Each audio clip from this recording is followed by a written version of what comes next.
Welcome back student on our YouTube channel. Today we are going to do a chapter reading works of art. Okay, reading works of art क्या होता है? Reading works of art कि हमको जो art है उसके बारे में हमको पढ़ने के लिए मिले डिफरेंट तरीके, जो हमारे इंडियन कल्चर में जो आर्ट है डिफरेंट तरीके के, उसकी हमारी कुछ इन्फॉर्मेशन, कुछ रीडिंग्स जो है वो हम करने वाले हैं. ठीक है, तो let's begin with the chapter को स्टार्ट करने के पहले मैं बोलना चाहूँगी मेरे वीडियो को ज़्यादा से ज़्यादा शेयर कीजिए, चैनल को सब्सक्राइब कीजिए, वीडियो को लाइक करिए. कोई भी डाउट हो आप कमेंट बॉक्स में कमेंट कर दीजिए.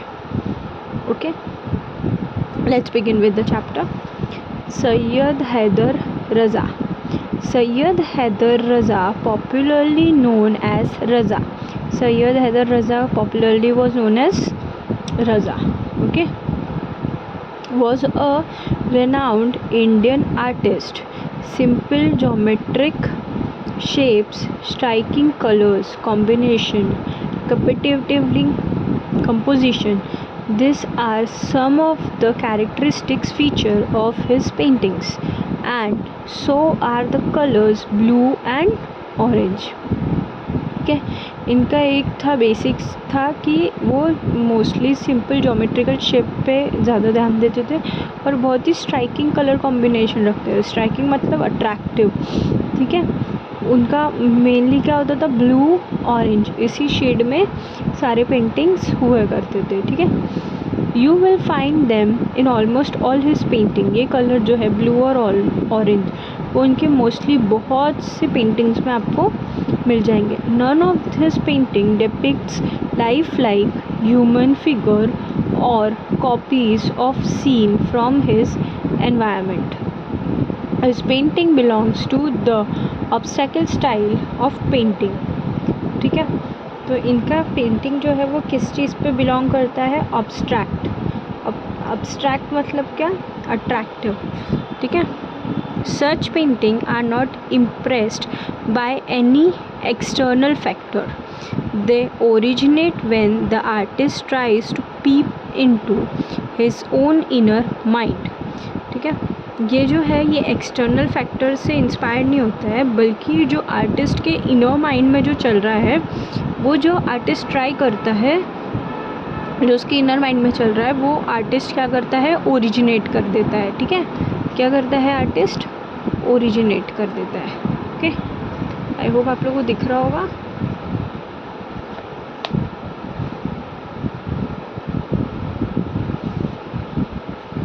Okay, they are made by arranging circles, triangles, square, rectangle, lines, dots in different composition using effective techniques of applying paint, attractive color combination, achieving balance in some places and creating imbalance in other places.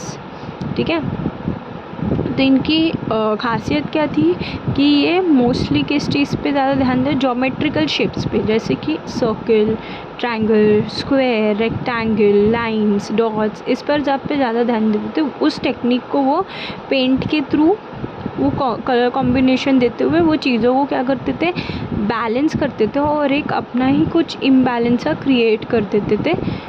ठीक है, Raza found his painting through his study of Indian art and its heritage, culture, context and philosophy.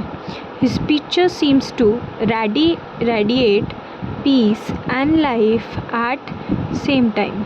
ठीक है, रज़ा जो थे अपने painting ये जो चीज़ें पेंट करते थे वो अपने उन्होंने स्टडीज़ में देखी थी, जैसे कि इंडियन आर्ट में, हेरिटेज में, कल्चरल फिलोसॉफिकल कंटेक्स्ट में जो चीज़ें देखी थी वही उन्होंने पेंटिंग में चीज़ें ट्राई की. ठीक है, his picture seems to radiate peace and life at same time. इनकी जो पिक्चर्स होती थी वो मोस्टली पीस देती थी लाइफ को. ठीक है, और ब्लूम करती थी. ठीक है, we realize that the painting is a visible form of very deep thoughts. Realize क्या होता है उससे, कि पेंटिंग भी एक विजुअल है, एक विजिबल थॉट है, ठीक है। Very few abstract painting communicate with a viewer as much as Raza's too, ठीक है। बहुत ही कम ऐसे पेंटिंग होते हैं जो कम्युनिकेट करते हैं व्यूअर्स से, ठीक है, जैसे कि रज़ा के करते हैं, वैसे ही बहुत कम ऐसे होते हैं जो व्यूअर्स से कनेक्ट कर पाते हैं, ठीक है। आई होप आप लोगों को समझ में आ रहा है, ठीक है। Raza was born in small village in Madhya Pradesh. He began to paint from the age of 12। Raza कहाँ बॉर्न हुए थे? मध्य प्रदेश में, मध्य प्रदेश के छोटे से गांव में। और उन्होंने अपनी पेंटिंग की जो स्टार्टिंग की वो कब की? At the age of 12। He studied art at a चित्रकला महाविद्यालय। उन्होंने आर्ट की पढ़ाई कहाँ से की? चित्रकला महाविद्यालय से, at Nagpur, and then at the J school of art in Mumbai. और उसके बाद कहाँ किया? J school of art in Mumbai. ये बहुत फेमस है स्कूल मुंबई में, okay. Later he went to France to study art. After a few years he decided to settle in France, ठीक है। उन्होंने आगे की आर्ट की पढ़ाई करने के लिए वो फ्रांस गए। उसी के थोड़े साल बाद उन्होंने ये डिसाइड किया कि उनको फ्रांस में क्या होना है? सेटल होना है। His wife was French. उनकी वाइफ क्या थी? फ्रेंच थी। He won many national and international awards. उनको बहुत सारे नेशनल एंड इंटरनेशनल अवार्ड्स मिले, ठीक है। He was honoured with all the 3 Padma award,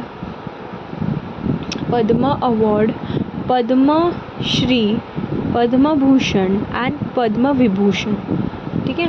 उनको सारे तीनों के तीनों अवार्ड जो थे वो मिले हैं, ठीक है। आई होप, एक minute,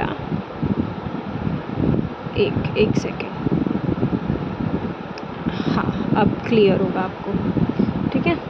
with all the awards and honour his painting were exploring a spiritual metaphysical path, ठीक है। उन्हें उस सारे अवार्ड और ऑनर के थ्रू से उनके जो पेंटिंग्स थी वो क्या एक्सप्लोर करी थी? स्पिरिचुअल एंड मेटाफिजिकल पाथ, ठीक है। ग्रेजुअली द बिंदु और point came to be the core of its painting, ठीक है। बिंदु पता ना, एक डॉट, उसकी भी पेंटिंग होती है, यहाँ पे देखिए दिया गया है। तो वो एक अलग ही एक माइंडसेट बना देता है, ठीक है। वो उन्हीं से ये चीज़ फेमस हुई थी, ठीक है। He describe his work in this word, my work is my own inner experience and involvement with अ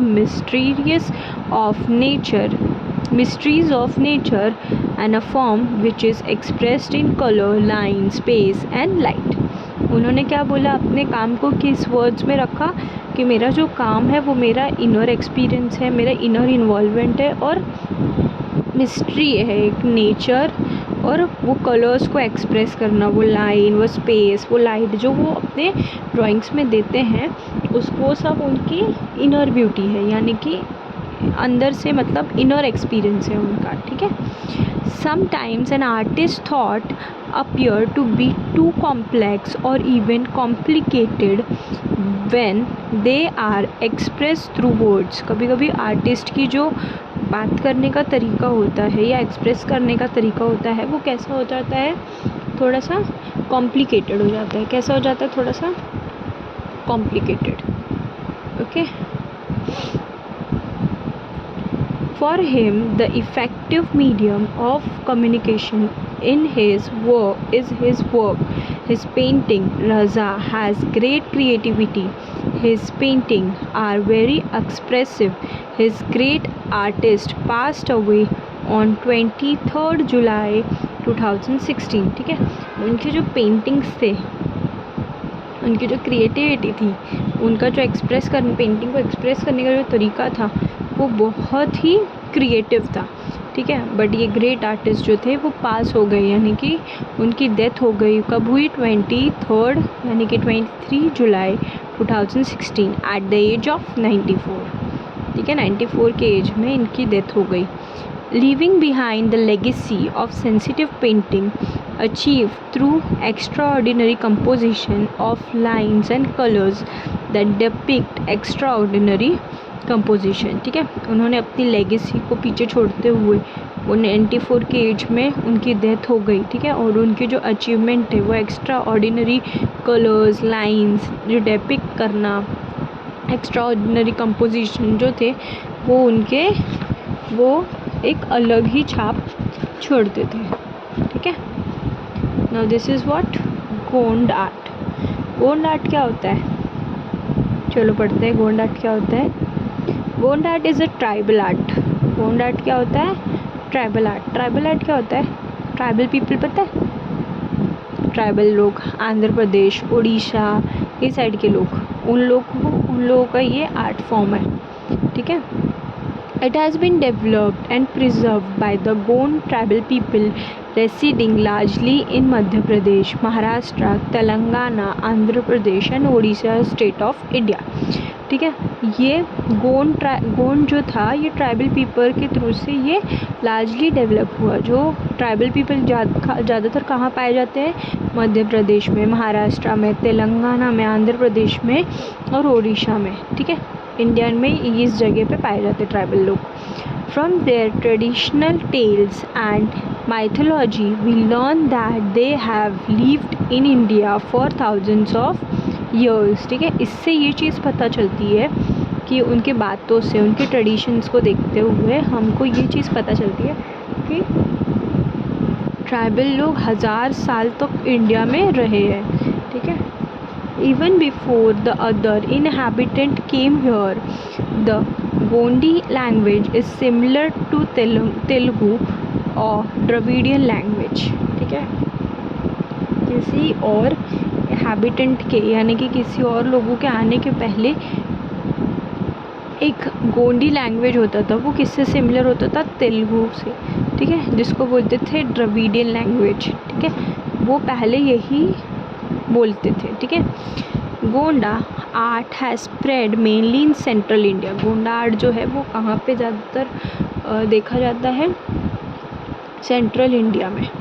ठीक है, originally people use to draw pictures on the earthen walls of their house.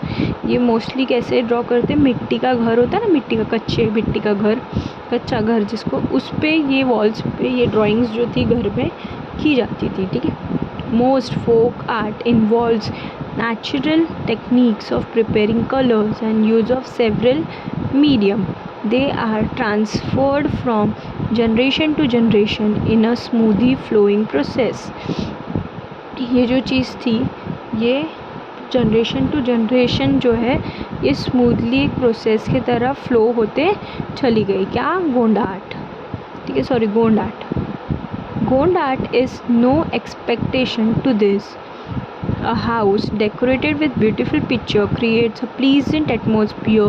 Also, art is a medium of recording and preserving what is seen। ठीक है, ये एक positive environment देता था घर में। जब ये ड्राइंग, ये आर्ट फॉर्म जब दीवार पे किया जाता था, जब वॉल्स पे किया जाता था, तो ये एक डिफरेंट एटमॉस्फेयर देता था, एक प्लीजेंट, एक हैप्पी एटमॉस्फेयर देता था, एक पॉजिटिव एटमॉस्फेयर ये घरों को देता था। ठीक है, in folk arts you yourself prepare the canvas, the surface on which to draw and colour with which you draw. ठीक है, ये आर्ट फॉर्म ऐसा है कि हमको खुद को ही कैनवास बनाना पड़ता था, दीवार भी खुद ही करना पड़ता था, उसको लीपना, वो सारी चीज़ें वो खुद ही हमको करना पड़ता था। ठीक है, that is why creating folk art is a very enriching experience. इसीलिए वो बहुत ही पॉजिटिव एक्सपीरियंस हुआ करता था। ठीक है, this richness is reflected in a choice of their medium. In the days of past, several things in nature, such as soil of different shades, the juice of plant, leaves, tree barks, flowers, fruits, and even things like coal and cow dung were used to prepare colors। पहले के time पे colours कैसे बनाए जाते थे, different shade कैसे बनाया जाता था, सॉइल का यूज़ करके, जूसेस का यूज़ करके, प्लांट, लीफ, ट्रीज़ के बाक्स को यूज़ करके, फ्रूट्स को यूज़ करके, फ्लावर्स को यूज़ करके, कोयले को यूज़ करके, यहाँ तक कि गोबर तक का यूज़, काउडंग मीन्स गोबर, यूज़ करके कलर्स बनाए जाते थे। ठीक है। The different colour, various texture and pattern were used year. ठीक है, इस चीज़ को सालों साल यूज़ किया गया। ठीक है, समझ में आया? Okay. After year lending a simplicity to the art, when we see this picture we realize that a picture drawn this way or the other can look equally beautiful. What a deep thought this art convey and so easily. ये जो picture draw होता था दीवार पे, ये एक अलग ही convey करता था, अलग ही एक ब्यूटीफुल, एक इक्वल ब्यूटीफुल, ये कैसे बोलते हैं ना, इक्वली ब्यूटीफुल, एक दीवार को कितना ही ब्यूटीफुल कर सकते हैं, वो बहुत ही इजीली वो कन्वे हो जाता था उस वो आर्ट फॉर्म उस दीवार पे। ठीक है। In the Gond style of art we see that the outlines में vary a little from artist to artist, but the design that fill it makes the whole picture look lively and attractive. The design includes simple texture achieved using dots, straight line, dotted lines, curvy shapes and circles. Special attention is given to choice of various colors so that the total effect is amazing and beautiful. ठीक है, जो design रहते थे वो बहुत ही simple रहते थे, straight dot, straight line, dot, dotted line, curve shape, circle, ये सारी सिंपल डिज़ाइन है। लेकिन किस चीज़ पे ज़्यादा ध्यान दिया जाता था? कलर्स पे। कलर्स की जो चॉइसेस होते थे वो वेरियस बहुत डिफरेंट होते थे और वो टोटली अलग ही इफ़ेक्ट देते थे घर को। ठीक है, जस्ट बिकॉज ऑफ कलर्स वो बहुत ही अच्छा एनवायरनमेंट देते थे उस जगह को। In today's age of commercialization many man have taken up Gond art, but the root of folk art probably lie in women's daily chores like cleaning and decorating the house, dealing with natural colors in a course of cooking and in their leisure time activity. ठीक है, अभी आज के time में इस चीज़ को commercial ले लिया गया है, यानी कि इस चीज़ से भी पैसे कमाए जाते हैं। ठीक है, ये भी एक बिज़नेस का ज़रिया बन गया है गोंड आर्ट। ठीक है, बट मोस्ट वो जो फोक आर्ट है वो किससे रूटेड है? वुमेन से। वुमेन्स जो डेली का क्लीनिंग, डेकोरेटिंग, घर को डेकोरेट करना, चीज़ों से डील करना, नेचुरल कलर फील करना, खाना बनाना, वो जो एक्टिविटी का टाइम होता है उस चीज़ को जो वो लोग बढ़ावा देते हैं, उससे ही आजकल की ये बढ़ी हुई है। ठीक है, आई होप आप लोगों को चैप्टर अच्छा लगा हो तो मेरे इस चैनल को सब्सक्राइब करिए, वीडियो को ज़्यादा से ज़्यादा शेयर करिए। Till then keep learning, happy learning, bye.